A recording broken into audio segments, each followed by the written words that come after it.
है वो सारे श्रम कानून खत्म हो जाए। और आपको ये बता दें कि आप समझ रहे हैं कि हम काम कर रहे हैं तो बढ़िया बच्चों को पढ़ा करके बढ़िया ऑफिसर बना दें, बढ़िया से बिल्डिंग बना लें, गाड़ी घोड़ा भी खरीद लें। सबका अपना इरादा है, रिटायर होंगे तो कुछ मोटा रकम मिलेगा, उसमें भी कुछ जमीन जगह लेकर के कुछ करेंगे। लेकिन आपको ये बता दें कि धीरे धीरे सब चीज़ों को खत्म करने की तैयारी चल रही है। आप देखिएगा कि इसके पहले यानी पीपीएफ में अंशदान करने का जो कानून था, एक तो उसका अंशदान का जो प्रतिशत है वो कम कर दिया जितना करना था, और इसके अलावे क्या किया कि अगर मैनेजमेंट जमा नहीं करेगी आपके प्रोविडेंट फंड की राशि तो उसके लिए जो यानी कानूनी जो कार्रवाई है वो कानूनी कार्रवाई का जो प्रोविजन है वो पूरी तरह से खत्म कर दिया गया। तो एक एक करके चीजों को खत्म करते जा रहा है। और तब भी अगर हम सोचेंगे कि हड़ताल करने के बजाय हाजिरी बन जाए, ये लड़ाई यूनियन वालों की लड़ाई नहीं है। यूनियन वाले आपकी आंख खोलने के लिए आए, ये लड़ाई आपको लड़ना पड़ेगा और ये लड़ाई आपकी लड़ाई है। नहीं तो आप समझ रहे हैं कि सब कुछ ठीक ठाक चलेगा।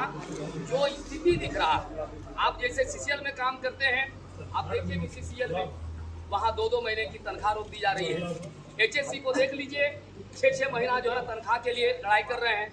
वहाँ का तो वर्कर भी जो है गाड़ी खरीद लिया, जमीन खरीद लिया, लोन लेकर के और कुछ कर रहा था। लेकिन आज उनकी ऐसी हालत हो गई कि पेट चलाना भी दुभर मुश्किल हो गया।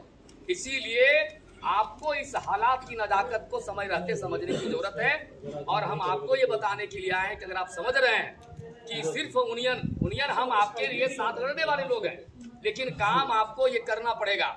और अभी के समय में कि अगर लेबर कोड लागू हो गया तो समझिए कि फिर से मजदूरों को गुलाम बनाने का एक साजिश जो चल रहा है वो पूरी तरह से हम लोग गुलाम के दायरे में फंस जाएंगे और कहीं हम लोगों की कोई बात सुनी नहीं जाएगी। इसीलिए अभी के समय में हम लोगों को पूरा जो हम लोग खून पसीने की गाड़ी कमाई करते हैं वो सिर्फ अपना पेट नहीं चलाते हैं, हम देश की सेवा करते हैं।